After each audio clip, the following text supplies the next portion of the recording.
Syria में बदतर हुए हालात। भारत ने अपने 75 नागरिकों को सीरिया से निकाला, 44 कश्मीरी भी। सीरिया में साल 2013 में शुरू हुआ गृहयुद्ध बीते 8 दिसंबर 2024 को खत्म हो गया।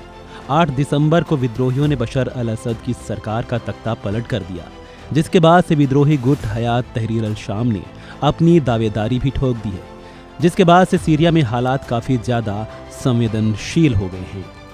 इसको देखते हुए भारत सरकार ने भी अपने नागरिकों को लेकर एक्शन शुरू कर दिया है। भारत सरकार सीरिया में फंसे अपने नागरिकों की निकासी कर रही है। इस बीच 75 भारतीयों की सरकार ने निकासी भी कर ली है, जिसमें से बताया जा रहा है कि जम्मू कश्मीर के 44 तीर्थ यात्री भी शामिल हैं। ये यात्री सैयदा जैनब में फंस गए थे। सैयदा जैनब सीरिया में शिया मुस्लिमों का एक पवित्र तीर्थ स्थल है। ये लोग बिगड़ते हालातों के बीच वहीं फंस गए, जिसको लेकर भारत सरकार ने कदम उठाया और इनको वहां से निकाल दिया है।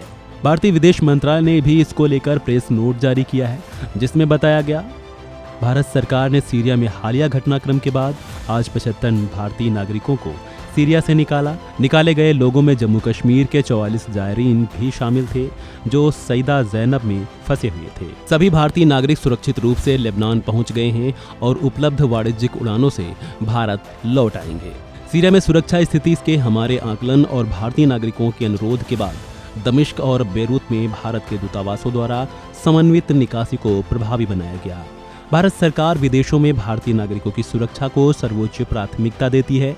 सीरिया में बचे भारतीय नागरिकों को सलाह दी जाती है कि वे अपडेट के लिए दमिश्क में भारतीय दूतावास के आपातकालीन हेल्पलाइन नंबर +963 9933 85973 व्हाट्सएप पर भी और ईमेल आईडी hoc.damascus@mea.gov.in पर संपर्क में रहें।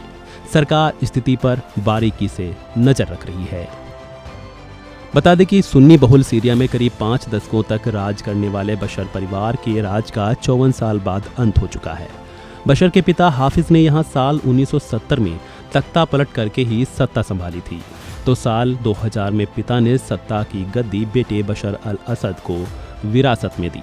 कहा जाता है कि बशर और उनके पिता ने अपने खिलाफ उठने वाली हर आवाज़ को दबाने के लिए सालों तक लोगों पर हद से ज़्यादा ज्यादती और लोगों को तरह तरह की यातनाएं दी, और इन्हीं सब का नतीजा रहा कि आखिरकार लोग अपने अधिकारों और हकों के लिए सड़कों पर आने लगे और धीरे धीरे विरोध प्रदर्शनों को बल मिलने लगा।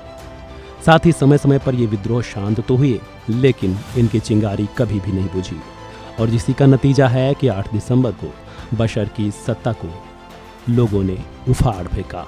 और इसी का नतीजा है कि 8 दिसंबर को बशर की सत्ता को लोगों ने उखाड़ फेंका। फिलहाल इस वीडियो में इतना ही। खबरों से जुड़े अपडेट्स के लिए बने रहें वन इंडिया हिंदी के साथ।